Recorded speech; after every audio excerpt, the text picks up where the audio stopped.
as I was saying, the towers and things, they got these things off the ship that they have in Area 51.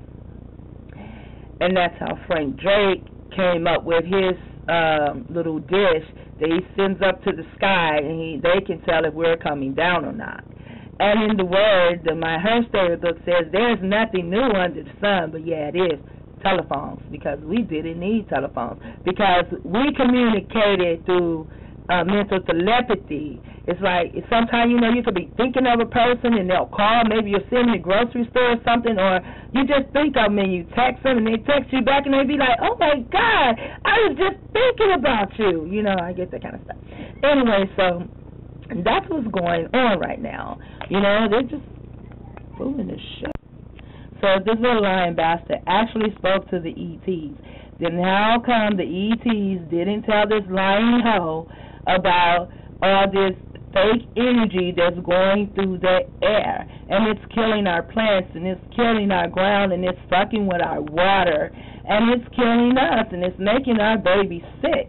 He didn't say anything about that. You know, he went through what these motherfuckers dealing with as far as their economic system and all the other bullshit, but not what they're doing to us. So I know you nigga use a liar.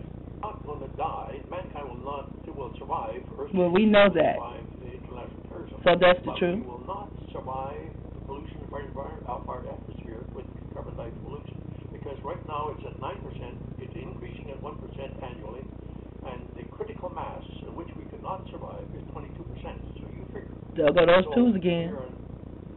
We're facing some pretty serious challenges. Yeah, that's a very okay, and he didn't say that the ETs told them that this swine flu shit that they're about to drop on motherfuckers, we was not going to survive that. So he tells you the truth, and then he tells you a lie. See, truth has three parts to it. You have the truth, the whole truth, and nothing but the truth. These niggas, they give us the truth, then they embellish upon it, and then they add their little myths. Basically, you're elaborating on an extinction level event. Now, it seems to me that we're not going to survive this event without alien intervention. Are the aliens? And we're not going to survive this without alien intervention.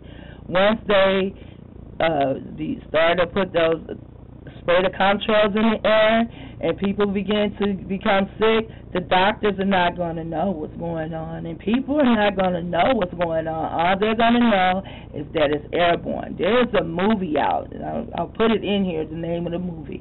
If you watch nothing but the preview, because their previews that's their meetings. They have no meetings. They do their meetings with music. They do their meetings with commercials. They do their meetings with cartoons, and they do their meetings with movies and TV. So their previews, that we think we're just looking at something they're showing us, but actually they're communicating with each other with their damn previews. They help us in this situation. Yes, and that is their intent. Now, yes, their intent is to help us. That there's certain interaction with mankind will cause a great deal of fear and panic, like Orson Welles' program on the War of the Worlds did in 1938. And that is what might come about, the War of the Worlds. And see, Orson Welles, which I can do his name too, as I said, they had our scroll, so of course they can write about this shit. But the thing was, they wrote that the earth, the governments of the earth won this battle. They're not going to win. And my email wants me to tell you guys that if they have to bring the ships in, the only ones that's going is from 0 to 7. And a lot of those that are 0 to 7 are not going because of their diet. Because you have to not have tobacco in your system. You can't have alcohol in your system. You can't have pharmaceutical or street drugs in your system. You can't have Tylenol, over-the-counter Tylenol, over-the-counter ibuprofen. And they might even have time to cleanse the baby's blood. And if any of us go over the age of 7, you can believe we're only a handful. Folks, in a massive UFO display over our principal cities as the first step. They won't land, but they will do so. And I predict... Yeah, he just said that. On October 13, 2010, in about 4 months' time from now. That's a major step for me to take, because I'm putting my credibility credibility in my book on the line above this. I'm so sure that this is going to happen. It may not happen on October 13th. It may happen in November, December. It'll happen this year. However, it'll happen in 2012. March 13th, and I'm glad he told me that because I didn't know what day they were coming, but now I know. March 13th, look up in the sky. See what you see. They won't land this year, but they're not going to land. It's the first step in our future relationship with the alien reality, and then our world will have changed forever. Thank you very much, Nick. Okay, now that's it for these little lying-ass bastards. Now, turn this off. I'm going to get back with you, and I'm going to show you Ron Crowley. I'm going to show you Ron Paul and Aleister Crowley and how all this shit is encoded, and they did all this shit for this day, like he wrote. Now, if you Google Ron Paul and Aleister Crowley, or Aleister Crowley and Ron Paul 2012, you'll get this page. Now, this also is going to take you back to the book of Liber that Aleister Crowley wrote. But it goes to start talking about how Ron Paul is, let's briefly look at some of their similarities. And see, sometimes I read codes as I read, and it's getting harder and harder for me to read, you know, the way, you know, like English, the way regular people read them, because I see so many codes, and so it's kind of hard for me to actually read them. But here it says, liberty of individual, perhaps more than any particular CIA position. This is the most striking similarity between the two CIA, straight up. Unlike any other CIA in the field, which is God, so far, Ron Paul places individual liberty front and center, and so did Bush, the second Bush. Front and center as the one principle which informs all his other positions. For this reason alone, Ron Paul may be considered the one living CIA most CIA compatible with the principles of whatever that word is, the dilemma or something, but it actually looks like EMH, See, they take our words and fuck them up, and that's how they fuck us up. Now, it keeps on reading, but then it says, 20th century by one of the first people to ever describe, a scribe has written this, to ever describe the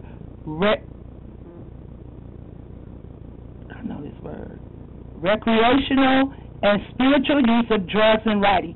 In the word recreational, R-O-N.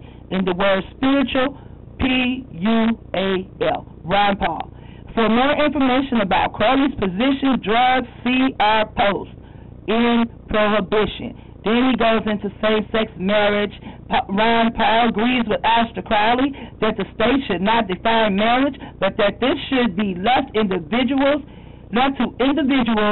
to define for themselves, and the state should see it as just another form of contractual agreement, 33 people, between, they're going to use 3 threes, people, that's the Pope. For more information about Crowley's views concerning marriage, see our 3-part series, woo-woo, whatever. But all of this tells you what Ron Paul's position is. Another position for Ron Paul has been, this is CIA too, chastised by mainstream media, DIA, CIA's media, DIA, they write along with CIA, look it up, is his stance in discrimination. That's also CIA. You know, but he just goes down and then tells you and this and that. And then look up Aleister Crowley. His book is called Liber, L-I-B-E-R. And read some of that. Man, these people have you guys fooled. They don't have me fooled. I'm so glad. I am so glad that I listened, you know, and I know what's going on. And I know that when I was in jail, all that ringing in my ears, they were trying to, cover up my pineal gland so that I wouldn't be able to see. But with all the ringing in my ears, all they did was make me study more and see more. Okay, so now that's the end of this series, but I'm going to come back some other time with something else, some more shit that the CIA and especially what YouTube is doing. YouTube, now see YouTube, I used to didn't even care if you had your little damn commercials and shit on my page, but now you're starting to fuck with me and trying to make me seem like I'm fucking crazy. I see what you do, and I'm going to let you know right now, YouTube, I print screen a whole bunch of shit. Yeah, I do. I print screen so much shit. So I got the 411 on your bitch ass too. You letting the CIA come up in there, and without us, YouTube, you would not be shit. Without us, YouTube, you would not even have your commercials there, because nobody would give you a commercial, however that shit goes, so that they can sell products and shit on your site, and you get a little dividends of what they sell. You need us, YouTube, more than we need you. And that's the government. You need us more than we need you. And to Aleister Crowley and Ron Paul bitch ass, you motherfuckers need us too. But guess what? You ain't got me. You have the rest of these motherfuckers in the United States, but you ain't got me. So to my Abba, you say why I say best news so feed you say why I say thank you so total robot. And to my Ima, Anil Ho, and to my brothers, man, y'all some boss brothers. Y'all real boss. I'ma say deuces. And I'm out.